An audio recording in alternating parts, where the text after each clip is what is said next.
اگر محبت خداوندی کی حرارت میں کمی ہو رہی ہو تو اس کو اثر نو، جس کو کہ میں آج سوچ رہا تھا تو ایک لفظ ذہن میں آیا کہ جیسے بیٹری اس کو ریچارج کیا جاتا ہے، اسی طریقے سے روح کے اندر محبت خداوندی کی اس حرارت کو اثر نو تازہ کرنا، یہ ہے در حقیقت نماز کا اصل مقصد۔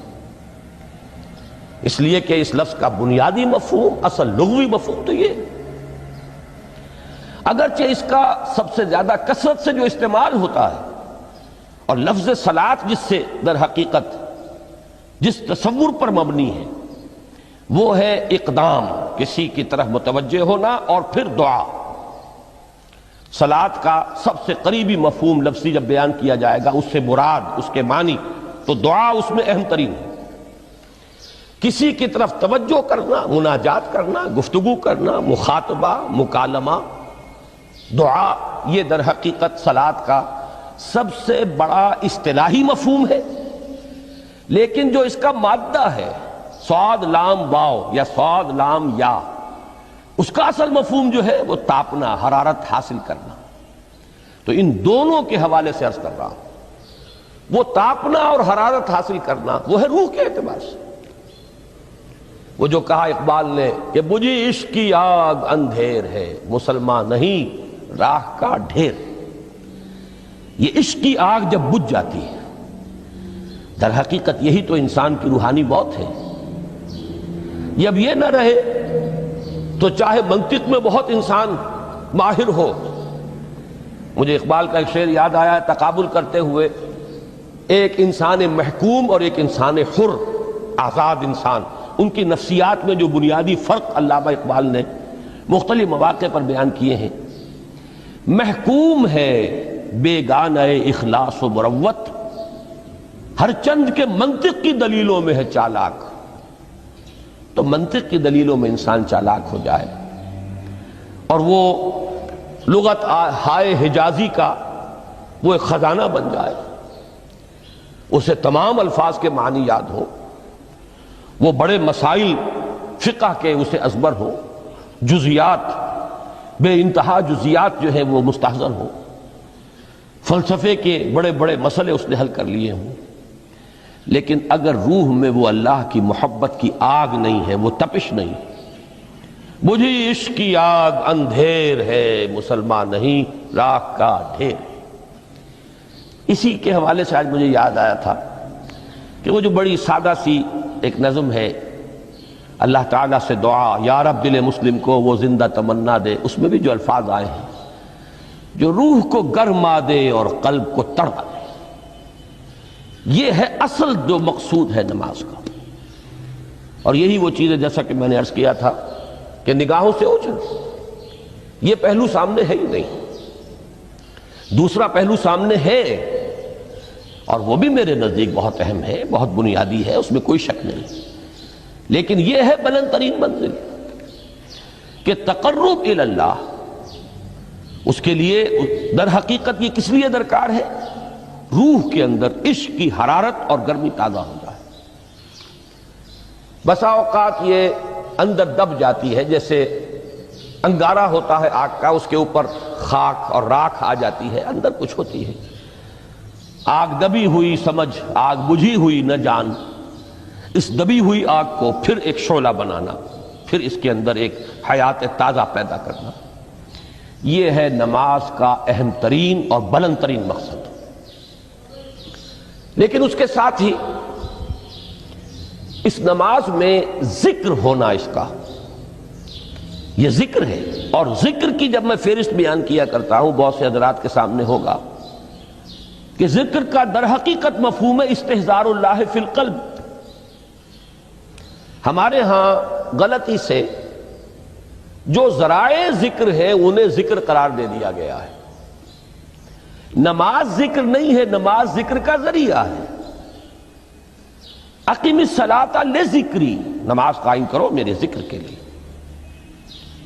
یہ اللہ اللہ کہنا یا ادعیہ معصورہ جو حضور صلی اللہ علیہ وسلم کی مسنون دعائیں ہیں، انہیں اپنے تمام معمولات دنیاوی کے ساتھ ساتھ ان دعاؤں کو بھی انسان پڑھتا رہے، اللہ سے دعا کرتا رہے، یہ تمام ذرائع ذکر ہیں.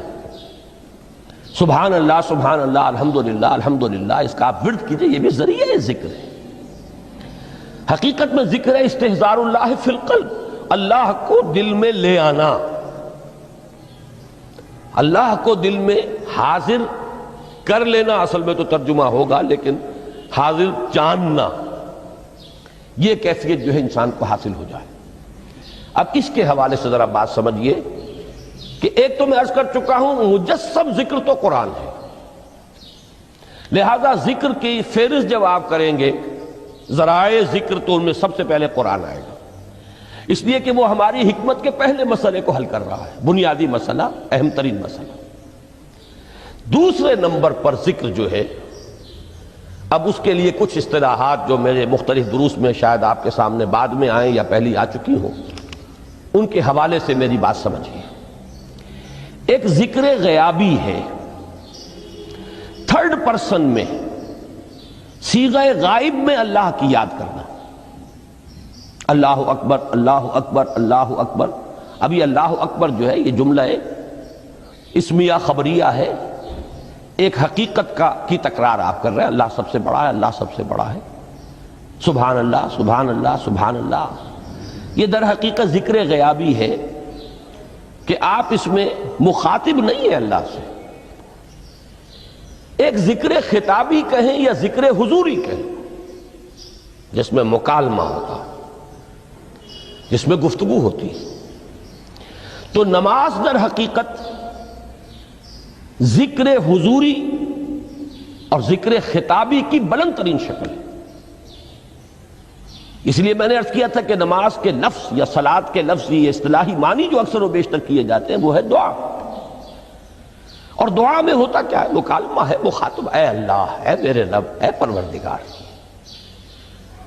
پھر یہ کہ اس میں اقدام اور کسی کی طرف متوجہ ہونا. یہی وجہ ہے کہ افتتاح صلاۃ، نماز کو شروع کرنے کے لیے، ایک تو وہ الفاظ جو قرآن مجید میں آئے ہیں، انی وجہت وجہی للذی فطر السماوات والارض حنیفا وما انا من المشرکین. یہ ہے توجہ کا ارتکاز، بشرطے کہ یہ صرف الفاظ ہی نہ نکل رہے ہوں، واقعتاً یہ تعبیر ہو اس وقت کی انسان کی نفسیاتی کیفیت کی، کہ شعوری طور پر وہ فیصلہ کرتا ہے کہ اب میں منقطع ہو رہا ہوں، ہر چہار طرف سے اپنی توجہ کو ہٹا کر، ہر مسئلے سے اپنے آپ کو خالی و ذہن کر کے، یعنی ظاہری اور باطنی دونوں اعتبار سے میں اپنی توجہ کا ارتکاز کر رہا ہوں اس ذات کی طرف جس نے آسمانوں اور زمین کو پیدا کیا، اور بالکل یکسو ہو کر رہا ہوں. انی وجہت وجہی للذی فطر السماوات والارض حنیفا وما انا من المشرکین. اور دوسری وہ جو دعا جس سے ہم افتتاح کرتے ہیں اپنی نماز کا، دیکھیں اس میں خطاب کا کس قدر اہتمام ہے. وہاں سبحان اللہ نہیں ہے، سبحانک اللہم، پاک ہے تو اے رب ہمارے، وبحمدک وتبارک اسمک وتعالی جدک. اب آپ غور کر رہے ہیں، یہ ہے تخاطب، براہ راست مخاطب ہونا ہو رہی ہے. تو سب سے پہلی بات تو یہ ہوئی کہ ذکر کی ایک شکل ہے ذکر غیابی، دوسری ذکر حضوری، اور ذکر حضوری یا ذکر خطابی کی بلند ترین منزل، بلند ترین اس کا ذریعہ نماز. اس کو ایک پہلو سے اور سمجھ لیجئے. سورہ فاتحہ جب پھر ہم پڑھتے ہیں، جسے الصلاۃ کہا گیا ہے، جو لب لباب ہے، خلاصہ ہے، اس میں پھر تدریجاً غیاب سے حضور کی طرف پیش قدمی ہوتی ہے. الحمدللہ رب العالمین الرحمن الرحیم مالک یوم الدین، یہ ذکر غیابی ہے، اس میں ابھی خطاب نہیں آیا.